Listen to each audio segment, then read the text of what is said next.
বর্তমানে সীমান্তে পরিস্থিতি শান্ত রয়েছে, আমরা ঊর্ধ্বতন কর্তৃপক্ষকে বিষয়টি জানিয়েছি।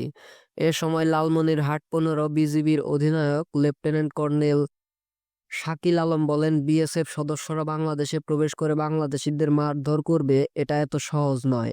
এ বিষয়ে খোঁজ খবর নেওয়া হবে। সীমান্তে ঢুকে ৫ কৃষককে বিএসএফ এর মারধর, গ্রামবাসীর প্রতিরোধ। চলুন জেনে আসি বিস্তারিত। কুড়িগ্রামের ফুলবাড়ী সীমান্তে বাংলাদেশের অভ্যন্তরে ঢুকে ৫ জন কৃষককে মারধর করেছে ভারতীয় সীমান্তরক্ষী বাহিনী বিএসএফ। এ সময় গ্রামবাসীর প্রতিরোধে দৌড়ে কাঁটাতারের ভেতরে প্রবেশ করে কোনো রকমে প্রাণ বাঁচায় বিএসএফ এর সদস্যরা। পরে শত শত জনতা লাঠিসোঁটা হাতে সীমান্তে অবস্থান নিয়ে মিছিল করতে থাকে। খবর পেয়ে বিজিবি সদস্যরা গিয়ে উত্তেজিত জনতাকে সীমান্ত থেকে সরিয়ে দেয়। শুক্রবার ১৪ ফেব্রুয়ারি দুপুর ২টার দিকে কুড়িগ্রামের ফুলবাড়ী উপজেলার নাওডাঙ্গা ইউনিয়নের কৃষ্ণানন্দ বক্সী সীমান্তের আন্তর্জাতিক সীমানার মেইন পিলার ৯৩০ এর সাব পিলার ৮ এর নিকট ঘটে এ ঘটনা। মারধরের ঘটনায় আহত ৫ কৃষক হলেন মৃত ইসরায়েলের ছেলে শামসুল হক, যার বয়স ছিল ৫৫ বছর, মৃত খোকা মাহমুদের ছেলে জাবেদ আলী,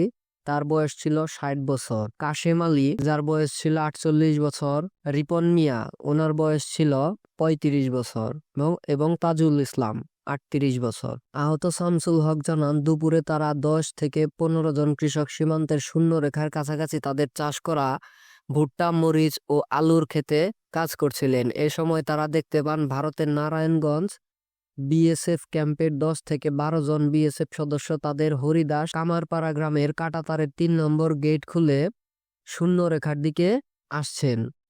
পরে বিএসএফ শূন্য রেখায় এসে আমাদের কাজে বাধা দেয়। আমরা প্রতিবাদ করলে বিএসএফ সদস্যরা আমাদের উপর চড়াও হয় এবং মারপিট শুরু করে।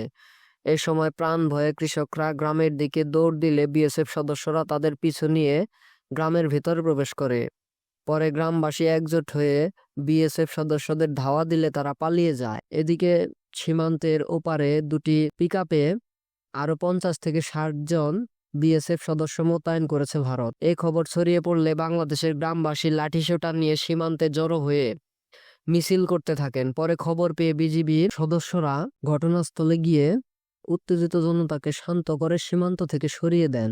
গোর কমান্ডো বিওপি ক্যাম্পের হাবিলদার দিলবর হোসেন বলেন, ঘটনার সত্যতা নিশ্চিত করতে বলেন, বর্তমানে সীমান্তে পরিস্থিতি শান্ত রয়েছে, আমরা ঊর্ধ্বতন কর্তৃপক্ষকে বিষয়টি জানিয়েছি।